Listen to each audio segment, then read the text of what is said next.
Good morning everyone. बच्चों, आपकी परीक्षाएं लगभग निकट आने वाली हैं। दिसंबर माह लगभग मध्य में आने वाला है बच्चों। 2-3 माह के बाद आपकी वार्षिक परीक्षाएं आ जाएंगी। तो यहाँ जो अध्याय बच्चों आपके खत्म होंगे, सभी अध्यायों से महत्वपूर्ण प्रश्नों की एक श्रृंखला लेकर मैं आपके समक्ष उपस्थित होऊंगा। सामान्यतः सभी अध्यायों के जो महत्वपूर्ण प्रश्नों का श्रृंखला होगी, उसके वीडियो सामान्यतः बच्चों प्रत्येक संडे को प्रदर्शित किए जाएंगे। मेरा प्रयास रहेगा कि संडे में आपको कुछ महत्वपूर्ण जानकारी दी जाए जो आपकी परीक्षा से रिलेटेड है और जिसका आपकी परीक्षा में सीधा उपयोग होना है। बेटा, आज मैं आपके समक्ष आपका जो सॉल्यूशन अध्याय है उसके 10 महत्वपूर्ण प्रश्नों की श्रृंखला लेके आया हूं। बेटा, आप इन 10 प्रश्नों को अवश्य पढ़ के जाना है परीक्षा में। हो सकता है आपके प्रश्न इसी में से आ जाएं। इसके अलावा बच्चों, मैंने 3 प्रश्नों का एक वीडियो अलग भेजा है जिसमें 3 प्रश्नों में पूरा विलयन आपका समाहित है। जो सॉल्यूशन का चैप्टर है उसमें 3 प्रश्न हमने एक वीडियो अलग प्रदर्शित किया है जिसमें लिखा हुआ है पूरा अध्याय 3 प्रश्नों में। वो भी आप पढ़ के जाना बेटा। अगर आप ये 2 वीडियो देख लेते हैं तो ऑलमोस्ट आपका सॉल्यूशन का लगभग पूरा चैप्टर कवर हो जाता है। आइए, रसायन विज्ञान की पाठशाला के इस खूबसूरत चैनल में मैं आनंद सरवरिया अपने सभी छात्र छात्राओं का स्वागत करता हूं। आज मैं 10 महत्वपूर्ण प्रश्न जो कि विलयन अध्याय से लिए गए बेटा, कुछ प्रश्न आपको मैं स्क्रीन पर भी दिखाऊंगा। अगर नहीं भी दिखते हैं बच्चों तो आपको इससे संबंधित प्रश्नों की एक कॉपी लिंक भेज दूंगा आपको, जो कि आपके YouTube वीडियो में ही समाहित होगी। प्रश्न बच्चों कुछ हम इनके हिंट लिख लाए हैं। 2 प्रश्न आपको दिख रहे हैं स्क्रीन पर। प्रश्न यह है कि मोलरता, नॉर्मलता, मोललता किसे कहते हैं? क्या प्रश्न है बच्चों? मोललता, मोलरता, नॉर्मलता किसे कहते हैं? विलयन की सांद्रता ज्ञात करने की विधियों में उपरोक्त तीनों विधियों में कौन सी विधि सबसे ज्यादा श्रेष्ठ है? चलिए पहले परिभाषा पढ़ते हैं हम। पहले हम लिखते हैं बच्चों मोलरता। मोलरता दिख रहा है ना लगभग सबको? मोलरता क्या है? मोलरता का मतलब है यदि हम विलयन के 1 लीटर में विलेय के मोलों की संख्या को ज्ञात करें तो वह उस विलयन की मोलरता कहलाएगी। अर्थात क्या है? 1 लीटर विलयन में विलेय के मोल, यह मोलरता है। अर्थात मोलरता क्या है बेटा? मोल पर litre, number of mole of solute and volume of solution in litre. इसको थोड़ा सही कर लेंगे।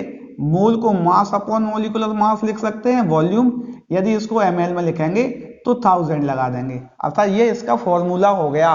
किसका? मोलरता का। नॉर्मलता क्या होती थी बच्चों? नॉर्मलता मतलब होती थी 1 लीटर सॉल्यूशन में विलेय के ग्राम इक्विवेलेंट, ग्राम तुल्यांक।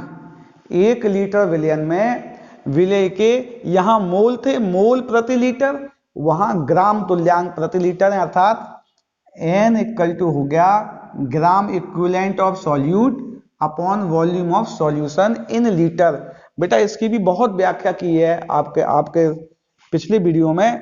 ग्राम तुल्यांक क्या होता था? जो भी ग्राम तुल्यांक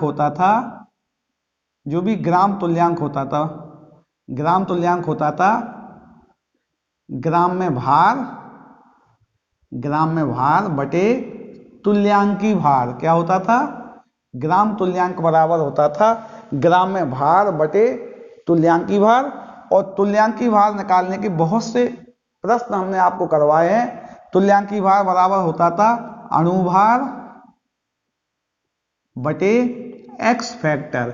ये एक्स फैक्टर पर ही सब कुछ बात थी। एसिड का एक्स फैक्टर बेसिसिटी होता था, बेस का एक्स फैक्टर एसिडिटी होता था, सॉल्ट का एक्स फैक्टर उसके धनायन पर उपस्थित कुल आवेश की मात्रा होती थी, रेडॉक्स अभिक्रियाओं का एक्स फैक्टर उस रेडॉक्स अभिक्रिया में नंबर ऑफ इलेक्ट्रॉन एक्सचेंज होते थे। ये एक्स फैक्टर हमने पढ़ा हुआ था, अर्थात इसको हम लिख सकते थे ग्राम में भार बटे तुल्यांकी भार और आयतन को ml में लिखेंगे तो 1000 से गुणा करते थे। यदि इनको इसमें E की वैल्यू रखने के बाद इसमें E की वैल्यू रखने के बाद अगर इन दोनों को डिवाइड कर दिया जाए, मोलरता और नॉर्मलता को, इनमें एक रिलेशन आ जाता था एक्स फैक्टर इंटू मोलरिटी, अर्थात नॉर्मलता और मोलरता में केवल एक्स फैक्टर का अंतर होता है। नॉर्मलता जो होती है वो एक्स फैक्टर और मोलरता का प्रोडक्ट होती है, यह भी हमने जाना था। चलिए तीसरी विधि थी जिसका नाम था मोललता। मोललता में क्या था, अभी तक हमने 1 लीटर विलयन लिया था, अब हम 1 किलोग्राम या 1000 ग्राम विलायक लेंगे। क्या लेंगे हम? 1 किलोग्राम या 1000 ग्राम विलायक लेंगे और उसमें विलेय के मोल देखेंगे। उसमें विलेय के मोल 1000 ग्राम या 1 किलोग्राम विलायक में विलेय के मोल, अर्थात इसका मतलब हुआ मोललता विलेय के मोल और विलायक में, वो भी किलोग्राम में।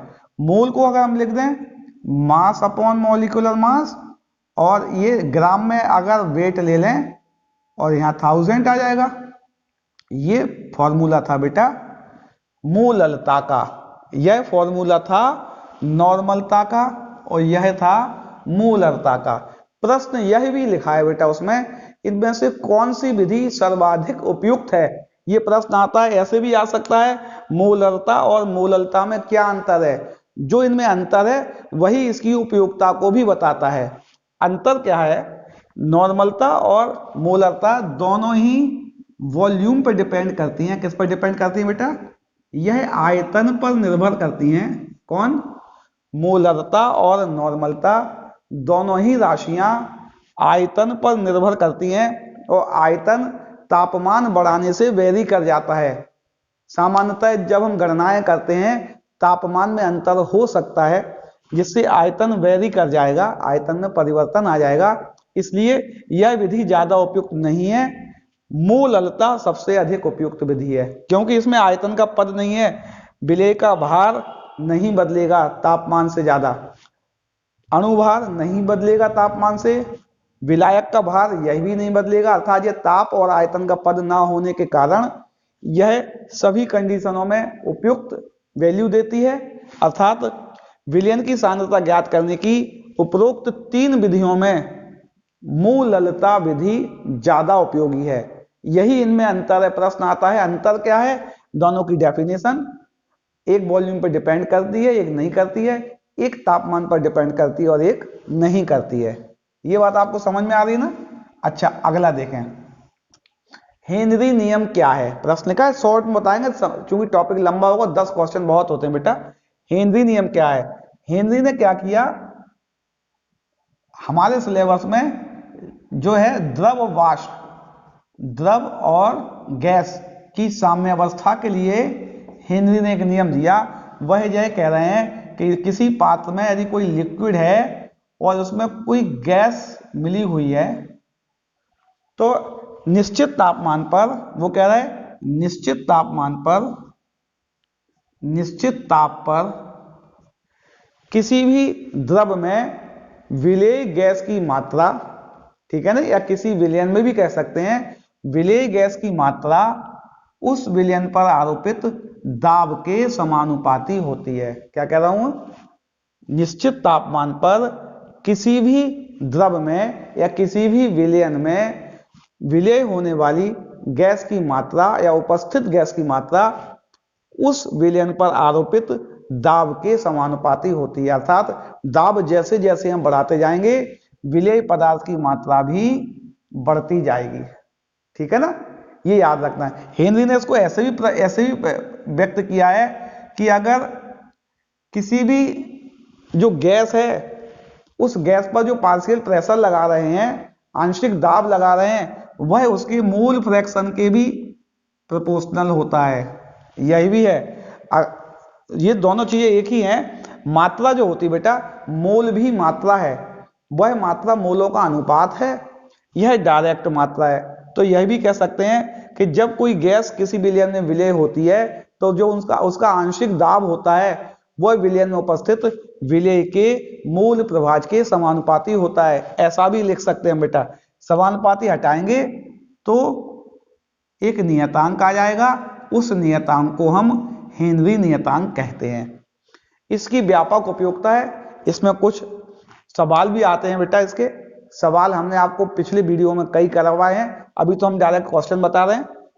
एक क्वेश्चन और लिखा है, राउल्ट नियम क्या है? राउल्ट नियम दो तरह का था बेटा, एक था जब विलेय और विलायक दोनों वाष्पशील हों, और जब विलेय और विलायक में से विलेय अवाष्पशील और विलायक वाष्पशील हो।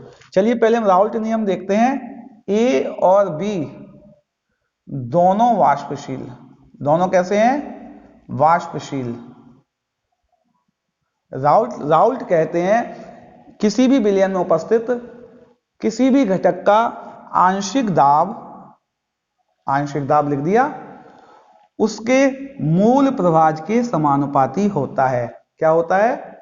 निश्चित तापमान पर। लेकिन क्या कहना है? निश्चित तापमान पर किसी भी विलयन में उपस्थित किसी भी घटक का आंशिक दाब विलयन में उपस्थित उस घटक के मूल प्रभाज के समानुपाती होता है। और इसको अगर समानुपाती हटाएंगे तो एक नियतांक लगा देते हैं जिसको कि शुद्ध पदार्थ का वाष्प दाब कहते हैं। तो इस नियम को ऐसे भी परिभाषित कर सकते हैं, विलयन में उपस्थित किसी भी घटक का आंशिक दाब उस घटक के शुद्ध अवस्था के वाष्प दाब और उस घटक के मोल फ्रैक्शन के गुणनफल के बराबर होता है। इसी क्रम में हम पीबी भी लिख सकते थे। पीबी इक्वल टू हो जाएगा P not B into X B, और हम लिख सकते थे पी ए प्लस पीबी जो होगा टोटल प्रेशर होगा, और ये हो जाएगा P not A into X A और P not B into X B. ये तब राउल्ट नियम था जब दोनों वाष्पशील थे। अब हमने माना ए और बी जो है बी है अवाष्पशील। बी कैसा है? बी अवाष्पशील है। अब क्या होगा? अब जो कुल वाष्प दाब था P A plus P B था जो बच्चों, ये तो जीरो हो गया। बी तो अवाष्पशील हो गया, बी अवाष्पशील हो गया तो पी बी तो जीरो हो गया, अर्थात P equal to P A आ जाएगा और P A equal to P not A into X A आ जाएगा। P इक्वल टू यही होता है, P not A into X A. इसको थोड़ा हल भी कर लिया था हमने, पी नॉट ए इसको 1 माइनस एक्स बी लिख सकते थे, और जब इसको पूरा सॉल्व किया था हमने तो आंसर आया था X B equal to P not A minus P upon P not A. ये वाष्प दाब के आपेक्षिक अवनमन संबंधित राउल्ट नियम का सूत्र था, जो बता रहा था कि वाष्प दाब का आपेक्षिक अवनमन विलयन में उपस्थित विलय के मूल प्रभाज के बराबर होता है। ये जो राशि थी, ये वाली राशि, यह वाष्प दाब में अवनमन था। क्या था? वाष्प दाब में अवनमन, और यह वाष्प दाब में आपेक्षिक अवनमन था।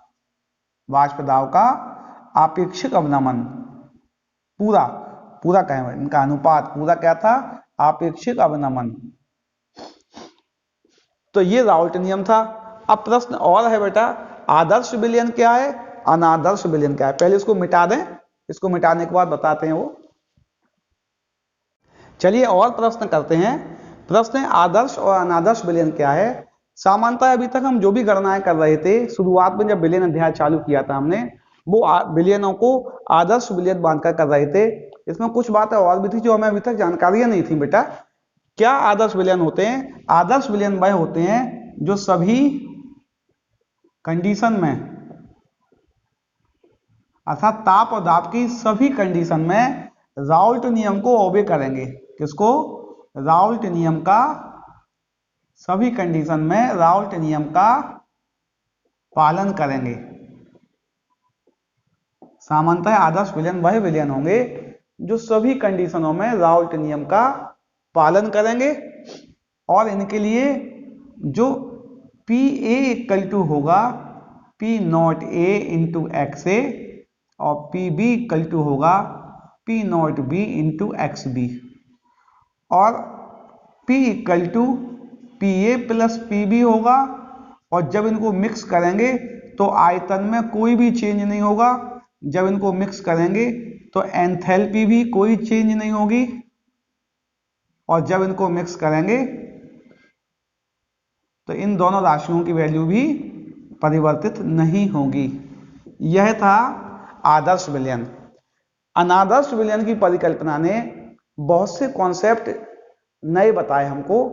हुआ क्या, अभी तक हमने माना था बच्चों कि हम मान रहे थे कि हमने अगर A2 और B2 को मिलाया, इसका वॉल्यूम V1 था, इसका वॉल्यूम V2 था, यदि हम इनको मिलाते हैं तो इसका total volume V equal to V1 plus V2 मानकर हम सभी गणनाएं कर रहे थे। इस बात को हमने सोचा ही नहीं था कभी, ना हमारे दिमाग में ये बात आ रही थी कि जो V है वो V1 और V2 के योग से कम भी हो सकता है और अधिक भी हो सकता है। ये बात हमारे संज्ञान में अभी तक नहीं थी, लेकिन जब इसकी आगे स्टडी की गई तो ये बात पाई गई बच्चों। क्या पाई गई कि जब हम दो पदार्थों को मिलाते हैं तो हो ये संभावना भी है कि मिलाने के बाद जो नया विलयन बनेगा उस विलयन का आयतन मुख्य टोटल आयतन से ज्यादा भी हो सकता है, कम भी हो सकता है। दो संभावनाएं बन रही थी कि उनका आयतन इससे ज्यादा भी हो सकता है, कम भी हो सकता है। जब इनका आयतन कम और अधिक हो जाएगा तो सारी कंडीशनें बदल जाएंगी, अर्थात जो हमारा विलयन है वह राउल्ट नियम का पालन नहीं करेंगे। वह विलयन अनादर्श विलयन कहलाएंगे। वह विलयन अनादर्श विलयन कहलाएंगे। अर्थात सामान्यतः राउल्ट नियम तनु विलयनों के लिए दिया गया, तो ये कॉन्सेप्ट तनु विलयनों पर ही लागू हो रहा है मुख्यतः। अनादर्श विलयन क्या होंगे? जो इन सब कंडीशनों को पालन नहीं करेंगे, वह विलयन अनादर्श विलयन कहलाएंगे। हो क्या रहा था, तो कॉन्सेप्ट दोबारा बता दें, नया कॉन्सेप्ट था। जब हमने ए और बी को जब मिलाया, इनने मिलके ए बी बनाया। क्या बनाया? ए बी बनाया। ऐसा हो सकता है कि जब ए बी बने तो आकर्षण अधिक हो जाए। क्या हो जाए? अधिक हो जाए। क्या कह रहा हूं मैं? जब ए बी बने तो ए बी का आकर्षण बढ़ जाएगा किसी कंडीशन में। अगर ए बी का आकर्षण इनके आकर्षण से ज्यादा हो जाएगा तो कुल आयतन में कमी आ जाएगी, अर्थात डेल्टा वी जो है वो कम हो जाएगा। डेल्टा वी कैसा हो जाएगा? मिक्सिंग करने पर कुल आयतन कम हो जाएगा। कुल आयतन नहीं मानो, कुल आयतन नहीं कि मानो V equal to V1 plus V2 था, ये कुछ कम हो जाएगा। क्या हो जाएगा? इसकी वैल्यू कम हो जाएगी। जब इसकी वैल्यू कम हो जाएगी तो डेल्टा V का मान नेगेटिव आ जाएगा, क्योंकि फाइनल माइनस इनिशियल घटाएंगे तो डेल्टा V की वैल्यू कैसी आ जाएगी? डेल्टा V की वैल्यू नेगेटिव आ जाएगी। अर्थात जब ए बी का आकर्षण बल इन दोनों के इंडिविजुअल आकर्षण बल से ज्यादा हो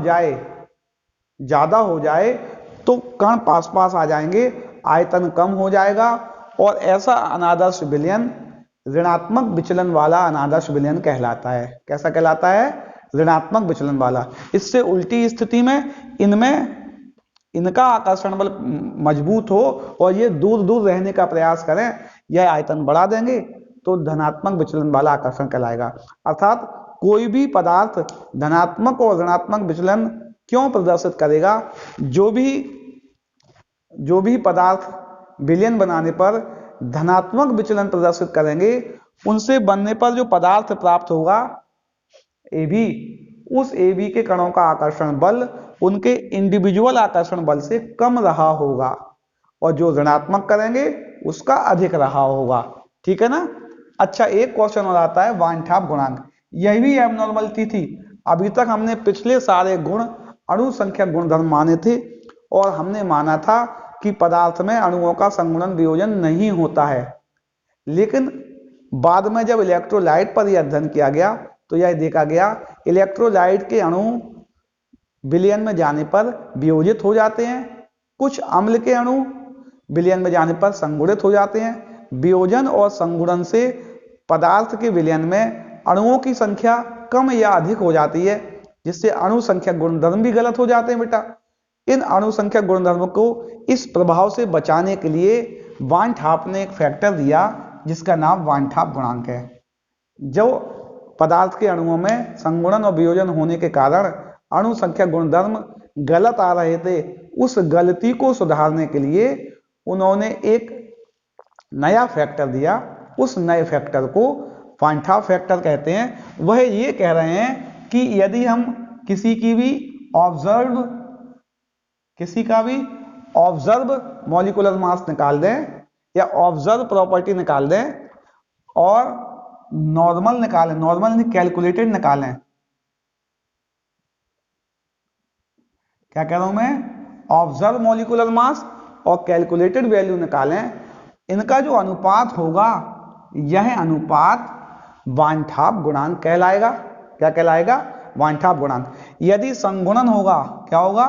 संगुणन होगा तो निश्चित बात है कैलकुलेटेड वैल्यू ज्यादा आ जाएगी। संगुणन हो जाएगा, 2 अणु और 3 अणु मिलकर एक अणु बना लेंगे, तो जब हम गणना करेंगे तो ये वैल्यू ज्यादा आएगी। इससे जब ज्यादा आएगी तो आई की वैल्यू लेस देन 1 हो जाएगी। यदि वियोजन हो जाएगा तो आई की वैल्यू ग्रेटर देन 1 आ जाएगी। और अगर जो पहले गणनाएं कर रहे थे वैसी ही रहती हैं तो आई इक्वल टू 1 आएगा, अर्थात इसमें वियोजन संगुणन नहीं होगा। वान ठाप फैक्टर क्या है? वियोजन और संगुणन के जो से अपसमान अनुभार आ रहे थे उनको व्यक्त करने के लिए वान ठाप ने गुणांक दिया, जो कि ऑब्जर्व प्रॉपर्टी और कैलकुलेटेड प्रॉपर्टी का अनुपात था। ठीक है ना। केबी क्या है? केबी सामान्यतः मोलल उन्नयन स्थिरांक कहलाता है, जो कि क्वथनांक उन्नयन में आता है केबी इंटू एम। यह केबी मोलल उन्नयन स्थिरांक कहलाता है। क्या कहलाता है? मोलल उन्नयन स्थिरांक, यह केबी है। अच्छा, हम वैल्यू रखें, यदि m इक्वल टू 1 रखें तो KB equal to delta TB हो जाएगा, अर्थात यहां से केबी की परिभाषा निकल आई। ऐसा विलयन जिसकी मोललता 1 हो, क्या कह रहा हूं मैं, ऐसा विलयन जिसकी मोललता 1 हो, उसका जो भी क्वथनांक उन्नयन आएगा वह मोलल क्वथनांक उन्नयन स्थिरांक कहलाएगा। अर्थात क्या हो गई? इकाई मोलल विलयन का क्वथनांक उन्नयन उस विलयन का मोलल क्वथनांक उन्नयन स्थिरांक कहलाता है। ये प्रश्न होगा, इनको मैं डायरेक्ट बता रहा हूं। प्रश्न है जलीय जीव जंतु, प्रश्न है, क्वेश्चन है, अगला क्वेश्चन है, आपको इसके वो क्वेश्चन लिखे हुए मिल जाएंगे बच्चों, दिख भी रहे होंगे आपको, अगर साफ दिख रहे हैं तो देख लीजिए। दो प्रश्न है, कारण बताना है। जो जलीय जीव जंतु हैं वो सामान्यतः ठंडे जल में ज्यादा सुरक्षित या ज्यादा कंफर्ट महसूस करते हैं, ना कि गर्म जल में। क्योंकि हेनरी नियम हमने पढ़ा था, हेनरी नियम में बताया गया था ताप बढ़ाने से गैसों की द्रव में विलेयता घटती है। क्या होती है? ताप बढ़ाने से विलेयता घटती है। तो जो ठंडा जल होगा, जो ठंडा जल होगा, ठंडा जल, उसका ताप कैसा होगा? ताप कम होगा, अर्थात O2 अधिक होगी इसमें। O2 कैसी होगी? अधिक होगी। और गर्म जल होगा, गर्म जल में क्या होगा? ताप अधिक होगा और इसमें O2 की मात्रा कम होगी। तो भाई O2 अधिक कहां है? O2 यहां अधिक है, ठंडे जल में। तो निश्चित बात है जो समुद्री जीव जंतु हैं उन्हें यहां ज्यादा ऑक्सीजन मिलेगी और यहां कंफर्टेबल रहेंगे वो। अगला प्रश्न है कि बड़े बड़े हिल स्टेशनों पर जब हम जाते हैं वहां तापमान -2 और -3 डिग्री सेंटीग्रेड होता है। कभी कभी हिमपात होने के कारण सड़कों पर बर्फ जम जाता है। उस बर्फ को पिघलाने के लिए वहां नमक के विलयन की स्प्रिंकलिंग, अर्थात नमक के विलयन का छिड़काव क्यों किया जाता है? प्रश्न क्या है? दोबारा बता रहा हूं। जो ठंडे प्रदेश होते हैं, ठंडे प्रदेश जो होते हैं वहां सड़कों पर बर्फ जमा होती है। क्या जमा होती है? बर्फ जमा होती है। इसे हमें मेल्ट करना है, मेल्ट करना है इसे हमें। उस मेल्टिंग के लिए हम सोडियम क्लोराइड के विलयन का उपयोग क्यों करते हैं, छिड़काव क्यों करते हैं? यह NaCl क्या करता है, इसका जो फ्रीजिंग पॉइंट है वह कम कर देता है, क्योंकि यह अवाष्पशील विलेय है और अवाष्पशील विलेय से फ्रीजिंग पॉइंट कम होता। मान लिए एटमॉस्फेयर का टेम्परेचर -2 डिग्री सेंटीग्रेड था, तो यहाँ पे अभी जो बर्फ जल है वह ठोस अवस्था में होगा। यदि हमने इसमें नमक डाल दिया, अब इसका फ्रीजिंग पॉइंट आ गया -3 डिग्री सेंटीग्रेड और वातावरण का ताप -2 है, तो जल जो होगा वो द्रव अवस्था में आ जाएगा और पिघलकर सड़कों से हट जाएगा। इसी तरह के और क्वेश्चन लिखे हुए हैं जो कि परासरण से संबंधित हैं। इसका बेसिक कॉन्सेप्ट एक बार समझ लें आप। कॉन्सेप्ट क्या कहता है कि यदि हमने SPM से सेमी परमेबल मेम्ब्रेन से दो विलयन को पृथक कर दिया, ये कम सांद्रता है, क्या है, कम सांद्रता, और यहां अधिक सांद्रता, तो विलायक का नेट मूवमेंट, चूंकि नेट मूवमेंट में विलायक आता है, विलायक का नेट मूवमेंट कम सांद्रता से अधिक सांद्रता की ओर होगा हमेशा। एग्जाम्पल, A और B के बीच में यदि हमने SPM लगा दी और यदि A सिकुड़ गया, श्रिंक हो गया, A सिकुड़ गया, अगर A सिकुड़ गया तो यहां से यहां विलायक गया होगा A से B की ओर, अर्थात B की सांद्रता अधिक होगी, अधिक सांद्रता। और यदि A और B के बीच में SPM लगी है और A जो है वो स्वेल हो जाता है, फूल जाता है, A स्वेल हो जाता है अगर, तो विलायक के कण B से A में गए, अर्थात इसकी सांद्रता अधिक है, इसकी सांद्रता अधिक है। इस तरह के 3-4 प्रश्न लिखे हुए हैं। एग का बाहरी आवरण हटाकर उसको नमक के सांद्र विलयन में डालने पर वह इसलिए सिकुड़ जाएगा कि नमक के विलयन की सांद्रता ज्यादा होगी और एग के अंदर का सॉल्यूशन में सॉल्वेंट नमक के विलयन में चले जाएंगे। यही प्रोसेस अंगूर में है। अंगूर को चीनी के गाढ़े घोल में डालने पर वह सिकुड़ जाएगा क्योंकि चीनी के विलयन की सांद्रता ज्यादा रही होगी। सूखी फल, बेवा या रक्त कोशिकाओं को जल में डालने पर वह फूल जाएंगी क्योंकि उनके अंदर की विलयन की सांद्रता जल से ज्यादा रही होगी। एक प्रश्न और लिखा है, एसीटोन और क्लोरोफॉर्म नेगेटिव डेविएशन रखते हैं, कौन कौन? एसीटोन यानी कि C double bond O CH3 और क्लोरोफॉर्म यानी कि CHCl3। नेगेटिव क्यों रखें? क्योंकि इनके बीच में एक नया अंतराण्विक आकर्षण बल हाइड्रोजन बॉन्डिंग, इनके बीच में एक नया अंतराण्विक बल हाइड्रोजन बॉन्डिंग जनरेट हो जाता है जब मिलाते हैं। जब हाइड्रोजन बॉन्डिंग आ जाएगा तो इनका टोटल वॉल्यूम चेंज जो होगा वो 0 हो जाए, लेस देन 0 हो जाएगा, क्योंकि इनमें एक नया आकर्षण बल आ गया है और ये मॉलिक्यूल को पास लाएगा, वॉल्यूम डिक्रीज हो जाएगा, इसलिए इनका डेविएशन जो होगा वो नेगेटिव डेविएशन होगा। अर्थात नेगेटिव डेविएशन में अगर आपको ये याद रखना है, जब विलयन बनेगा, विलयन बनाने वाले दोनों पदार्थों के बाद बनने वाले विलयन का जो अंतराण्विक आकर्षण बल होगा, अर्थात इनका आपस में जो अंतराण्विक आकर्षण बल होगा वो इनके इंडिविजुअल आकर्षण बल से ज्यादा होगा, तभी यह नेगेटिव डेविएशन शो करेंगे। पॉजिटिव में क्या होगा?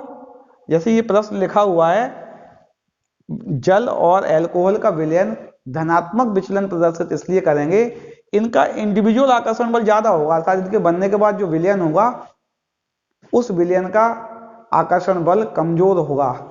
ये दोनों आपस में जो आकर्षण बल का अनुभव करेंगे वो कमजोर आकर्षण बल होगा, इनका इंडिविजुअल आकर्षण ज्यादा होगा, इसलिए यह पॉजिटिव रखेंगे।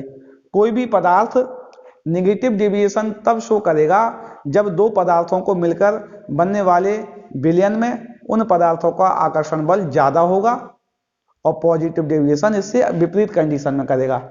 ये प्रश्न आपको सब समझ में आ रहे होंगे ना। अब न्यूमेरिकल करते हैं, संबंधित थ्योरी के क्वेश्चन हो गए, इसको मिटा दें बच्चों, मिटा के न्यूमेरिकल करते हैं। चलिए अगला प्रश्न करते हैं। 4.9% की जगह 49 कर लो पहले तो। 49% दिया है। 49% का मतलब होता है विलेय जो है, विलेय है 49 ग्राम और विलयन जो है वो 100 ग्राम है। कितना है? 100 ग्राम है। और विलायक कितना हो जाएगा? 100 माइनस 49 बराबर 51 ग्राम। चलिए, है क्या जी? H2SO4 है, सल्फ्यूरिक अम्ल है। ये तो हमें दिया है। आयतन और निकाल लें। विलयन का आयतन, आयतन बराबर होता है द्रव्यमान बटे घनत्व। द्रव्यमान दे रखा है विलयन का 100 और घनत्व 1.75। इसको यहां हटाएंगे, 100 और लगा दिया, 25 चौक 100, 25 7 175, 400 बटे 7 और सॉल्व कर लें। 7 पन 35, 5 बचे, 7 7 49, 57.1। ये इसका आंसर हो गया। किसका? आयतन का हो गया आंसर, ml। अब तो हो ही गया क्वेश्चन। हमें निकालना था इस विलयन के लिए 49 ग्राम सल्फ्यूरिक अम्ल 1.75 डेंसिटी वाले विलयन में है। इसके लिए मोलरता, नॉर्मलता, मोलरता निकालनी है। तो अब नॉर्मलता अगर मोलरता निकालेंगे तो क्या होगी? भार कितना दिया है? भार दिया है 49 और सल्फ्यूरिक अम्ल का अणुभार निकालेंगे अगर तो 98 आता है। कितना आता है? निकाल के देख लेना आप। वॉल्यूम कितना है? 57.1 डिवाइडेड मल्टीप्लाई बाई 1000 सॉरी, 2 से काटा। इसकी वैल्यू निकाल लेना बेटा जो आती है। नॉर्मलता निकालनी है, एक्स फैक्टर इंटू मोलरता होती है। सल्फ्यूरिक अम्ल के लिए एक्स फैक्टर 2 है, इसकी बेसिसिटी 2 है। यहां 2 रख के मोलरता का मान रखोगे तो आपका आंसर नॉर्मलता का आ जाएगा। मोलरता क्या होगी? WV into 1000 upon MB into WA। WB यानी कि 49,000, MB यानी कि 98 और WA है 51। ये से 2 टाइम कट गए, ये से 500 और आंसर आया 500 अपॉन 51। इसको सॉल्व करने पर क्या आ जाएगा? आपका विलयन की मोलरता आ जाएगी। क्या आ जाएगी बच्चों? विलयन की मोलरता आ जाएगी। अगला प्रश्न करते हैं। ये बहुत महत्वपूर्ण प्रश्न है बेटा। बहुविकल्पीय प्रश्नों में यह प्रश्न बहुत आता है, कई परीक्षाओं में आता है। प्रश्न यह है 0.1 m NaCl, 0.1 m C6H12O6 और 0.1 m कोई भी लिखा हो सकता है, इसमें जो लिखा है वो लिख दे रहा हूं मैं, Na2SO4। किसके लिए परासरण दाब अधिक होगा? अब एक बात बच्चों आप लोग नोट कर लें, पेन कॉपी उठा ले, नहीं उठाई है तो नोट कर लें। अगर मोलरता एक समान दी हो, अगर पदार्थ की मोलरता एक समान दी हो तो क्या कर रहा हूं मैं? M कैसा हो? एक समान हो तो जो परासरण दाब होगा वो I पर निर्भर करेगा। किस पर निर्भर करेगा? I पर। जिसका I ज्यादा उसका परासरण दाब ज्यादा। और सामान्यतः विद्युत अपघट्ट को 100% आयोनाइज मानेंगे। इसका I NaCl के लिए जो I का मान आएगा वो 2 आएगा। ग्लूकोज नॉन इलेक्ट्रोलाइट है, इसके लिए I का मान 1 आएगा। और Na2CO3 में 2 Na और 1 CO3, Na2CO3 क्या होगा? Na2CO3 में होगा 2 Na 1 CO3, अर्थात I का मान 3 आएगा। चूंकि इसमें I का मान 3 है तो सबसे ज्यादा परासरण दाब किसका होगा? 0.1 m Na2CO3। इस तरह के बहुत से प्रश्न आ सकते हैं। आपको क्या याद रखना है? समान मूलरता वाले विलयन में उस विलयन का परासरण दाब ज्यादा होगा जिसके लिए I का मान ज्यादा होगा। ठीक है ना। अच्छा, इसी विलयन का क्वथनांक भी ज्यादा होगा बेटा। क्या ज्यादा होगा? क्वथनांक भी ज्यादा होगा। और इसी का वाष्प दाब कम होगा। प्रश्न कई तरह से आ सकते हैं। मैं क्या कह रहा हूं, समान मूलरता वाले विलयन में I से ही सब वैल्यू हो गई। जिसका I ज्यादा उसका परासरण दाब ज्यादा, उसका क्वथनांक ज्यादा, उसका वाष्प दाब कम। इसमें तीनों बातें हैं। ठीक है ना। अच्छा, अगला प्रश्न लिखा है 1% CaCO3, 1% C6H12O6 और 1% CaOH का होल ट्वाइस। इस तरह के क्वेश्चन आए जिनमें प्रतिशत मात्रा एक समान लिखी है, उनमें आप I/m की वैल्यू निकाल लो बेटा। किसकी? I और m। I CaCO3 दो होगा I, एक Ca एक CO3। ग्लूकोज नॉन इलेक्ट्रोलाइट होने के कारण I एक होगा और CaOH में एक Ca होगा, दो OH होंगे, अर्थात I की वैल्यू 3 होगी। सबका मान रखें। इसका हो गया 2 बटे, इसका अणुभार होता है 100, निकाल के देख लेना बेटा, है ना। CaCO3 का 100 आता है। इसका आएगा 1 बटे 180 और इसका आएगा 3 बटे, निकाल लें, Ca का 40 और 2 OH का 34, 74। कितना? 3 बटे 16 1 17 दूनी 34, 74। इसका है 1 बटे 50, 1 बटे 180 और इसका 1 बटे 3 से भाग दे दिया हमने, 3 दूनी 6, 1 आया, 3 चौक 12 और थोड़ा दशमलव आएगा। सबसे ज्यादा मान इसका आएगा। अगर एक में सबसे कम का डिवाइड इसका हो रहा है ना, तो सबसे ज्यादा मान इसका है, अर्थात I/m किसका ज्यादा आ रहा है? इसका I/m ज्यादा आ रहा है। किसका? कैल्शियम हाइड्रोक्साइड का I/m। कोइंसिडेंटली I भी ज्यादा आ रहा है बेटा। कभी कभी ये ऐसा भी हो सकता है I ज्यादा आएगा लेकिन I/m कम आ जाएगा। तो आपको याद रखना है I/m जब प्रतिशत एक समान दी हो तो I/m को लिखना है आपको। इसको वरीयता देकर प्रश्नों को सॉल्व करना है। इसको नोट कर लो। अगले 5 प्रश्न और लिखते हैं बेटा आपको। जी बच्चों, 5 क्वेश्चन और करते हैं हम। क्वेश्चन आपको मैं प्रेषित भी कर रहा हूं, मैंने हाथ से लिखे हुए हैं, आपको दिख रहे होंगे, और नहीं तो मैं आपको मौखिक रूप से बता रहा हूं। प्रश्न यह है, हिंट लिख लिए मैंने, 46% इथेनॉल का जलीय विलयन है। क्या है बच्चों? इथेनॉल का जलीय विलयन है 46%। उसमें दोनों के मोल प्रभाज निकालने हमें, यानी विलयन कौन सा है? 46% ऑफ इथेनॉल, अर्थात विलयन का भार हो गया, विलयन का भार 100 ग्राम और इथेनॉल का भार कितना हो गया? इथेनॉल का भार हो गया 46 ग्राम और जल का भार हो गया, 100 में से 46 घटाएंगे तो 54 ग्राम आ जाएगा। कितना आ जाएगा?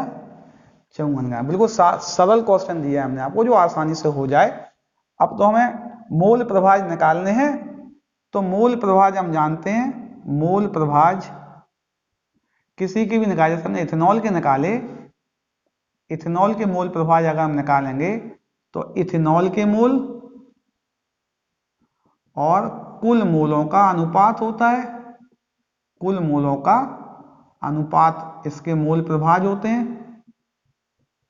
तो पहले हमें इनके मोल निकालने पड़ेंगे अलग अलग। क्या निकालने पड़ेंगे हमें? इनके मोल निकालना तो आसान है। मोल इक्वल टू होता है भार बटे अणुभार 46 और इथेनॉल का अणुभार भी 46 आता है। अब मैं बता नहीं रहा हूं, समय कम है, आप निकाल सकते हो। 2 कार्बन का 24, 6 और 16 है, यानी 1 आया। जल के मोल निकाले हमने, जल का भार 54, अणुभार 18, 3 मोल आ गए। तो हमने x इथेनॉल निकाला इथेनॉल के मोल 1, टोटल मोल 4, 0.25।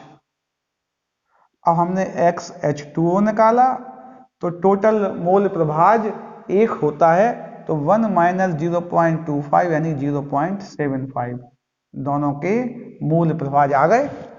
एक क्वेश्चन और दिया है कि एक अवाष्पशील विलेय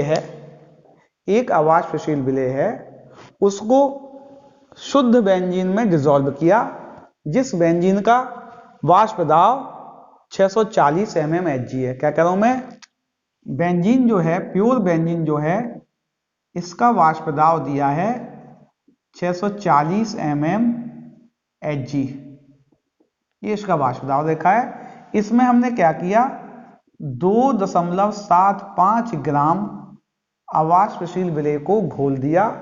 कितने बेंजीन में घोला, 39 ग्राम बेंजीन में इस अवाष्पशील विलेय को घोल दिया। जैसे ही हमने इसको घोला, इसके वाष्प दाब में कमी हो गई। क्या हो गई, इसके वाष्प दाब में कमी हो गई। अब विलयन का वाष्प दाब जो आया वो 600 mmHg आया। तो हमें अवाष्पशील विलेय का अणुभार ज्ञात करना है। क्या ज्ञात करना है, अवाष्पशील विलेय का अणुभार ज्ञात करना है। हम जानते थे अवाष्पशील विलेय का अणुभार वाष्प दाब में आपेक्षिक अवनमन से कर सकते थे। उसका सूत्र क्या था, P0 minus P upon P0 WB upon MB और MA अपॉन WA। इसकी हमें केवल वैल्यू रखनी है, MB हमें निकालना है। तो MB क्या हो गया, MB इक्वल टू हो गया बच्चों WB और यहाँ पे MA और P0 A, यहाँ पे भी आ गया P0 लिखा, P0 A upon P0 A minus P into WA। सबकी वैल्यू रख दो। WB कितना दे रखा है, विलेय का भार 2.75। MA मतलब इसमें जो विलायक है बेंजीन, तो बेंजीन का अणुभार कितना होगा, 6 कार्बन का 72 और धन 6 हाइड्रोजन का 6, 78 हो गया। कितना हो गया, 78। MA 78, P0 A दे रखा है 640 और ये 640 में से 600 घट जाएंगे। WA बेंजीन का भार दे रखा है 39, सॉल्व किया 2.75 78 640 बटे 40 गुणा 39। ये इससे 2 बार कट गए, ये 0 से 0 कट गया, 2 से ये 2 बार कट गए और 2 से ये 32 बार कट गए। आंसर आया 2.75 गुणा 32। इसको बच्चों सॉल्व कर लेना, जो आंसर आएगा वह अवाष्पशील विलेय का अणुभार हो जाएगा। ठीक है ना। अच्छा, अगला प्रश्न दिया है, अगला प्रश्न दे रखा है 18 ग्राम ग्लूकोज को 100 ग्राम जल में घोला गया और इस विलयन में जो हिमांक अवनमन आया वो 0.9 डिग्री सेंटीग्रेड आया। तो मोलल अवनमन स्थिरांक निकालना है। डायरेक्ट सूत्र लिख रहे हैं हम जानते हैं delta TF equal to KF into M, और M की वैल्यू भी रख दे रहे हैं हम। M की वैल्यू ये होती है मोललता की, MB इंटू WA। चलिए हमें KF निकालना है ना, तो KF इक्वल टू हो जाएगा delta TF MB WA upon WB into 1000। चलिए वैल्यू रख दें हम। डेल्टा TF दे रखा है 0.9, MB क्या है, ग्लूकोज है, ग्लूकोज का अणुभार 180 होता है। WA मतलब इसमें जो विलायक है, विलायक का भार, विलायक जल है, जल का भार दिया है 100 बटे WB विलेय का भार, विलेय दिया है 18 ग्राम। कितना दिया है, 18 ग्राम और 1000। इसको सॉल्व किया, 0 से 0 कट गए ये सब, 18 से 18 कट गए, ये आ गया क्वेश्चन, तो बेटा सब कुछ कट ही गया। 0.9 आ गया इसकी वैल्यू। ये क्वेश्चन भी हो गया। दो क्वेश्चन बेटा इसको मिटा के और कर देता, इसको मिटा दें, फिर दो क्वेश्चन और करते हैं। दो प्रश्न और कर लेते हैं। प्रश्न दिया है डीसी नॉर्मल NaOH का सॉल्यूशन है, 300 केल्विन ताप पर पाई निकालना है। नॉर्मलता दी है 1/10, ठीक है ना। तो मोलरता क्या हुआ हम जानते हैं, नॉर्मलता इक्वल टू होता है एक्स फैक्टर इंटू मोलरता। तो मोलरता बराबर नॉर्मलता अपॉन एक्स फैक्टर। नॉर्मलता 110, 1/10, और इसका एक्स फैक्टर 1 है, क्योंकि एक हाइड्रोक्सिल आयन देता है, एसिडिटी 1 है, तो मोलरता यही आ जाएगी। ताप हमें दे रखा है 300 केल्विन। अच्छा, चूंकि यह इलेक्ट्रोलाइट है, कंप्लीट आयोनाइज होगा, 2 आयन बनेंगे इसमें, तो आई की वैल्यू 2 होगी। इसमें कितनी होगी, आई की वैल्यू 2 होगी। सूत्र होगा पाई इक्वल टू ICRT। क्या होगा, ICRT। वैल्यू रखें, आई की वैल्यू 2, सी की वैल्यू 1/10, आई 0.8082 और टी 300 केल्विन। इसको हटाएंगे, इसको हम हटाएंगे, तब आंसर यहाँ पे 1000 लगाने पड़ेंगे। यहाँ पे हमें ये 2 जीरो से 2 जीरो कैंसिल हो गए। आंसर आया 82 × 6 डिवाइडेड बाई 100। ये हो गया 6 2 12 अपॉन 100, यानी 4.92 ATM। ये इसका ऑस्मोटिक प्रेशर हो गया। एक प्रश्न और बचा है। प्रश्न दिया है 0.9 ग्राम इथेनोइक एसिड को 100 ग्राम पानी में घोला गया और इस विलयन का क्वथनांक 100.65 डिग्री सेंटीग्रेड है। यदि जल के लिए Kb दिया है 0.52 दिया होगा, उसमें दे नहीं रखा है बेटा, क्वेश्चन में लिखा है, आपको दिख रहा है। तो हमें निकालना है संगुणन की वियोजन है और इसकी डिग्री क्या है। चलिए, सूत्र है delta TB equal to IKB into M, और डेल्टा TB की बात मतलब होता है TB minus T0B IKB WB 1000 MB into WA, ये तो हम जानते ही हैं। इसकी वैल्यू रखेंगे 100.65 माइनस 100, IKB 0.52, WB है 0.9, और 1000 बटे MB एसिटिक अम्ल का अणुभार 60 होता है, और WA दिया है 100। इसका मान आएगा 0.65, तो I हो गया 0.65 गुणा 60 गुणा 100 बटे 0.52 गुणा 0.9 गुणा 1000। इसको सॉल्व किया, ये पॉइंट से पॉइंट हट गया, इस पॉइंट से यहाँ पे 0 आ गया, ये सीधे सीधे कट गए। ये 13 से कट रहा है, 13 चौक 52 और 13 पंच 65, और 5 4 से ये 15 बार कट गए, और 3 तिया 9, 3 पंचे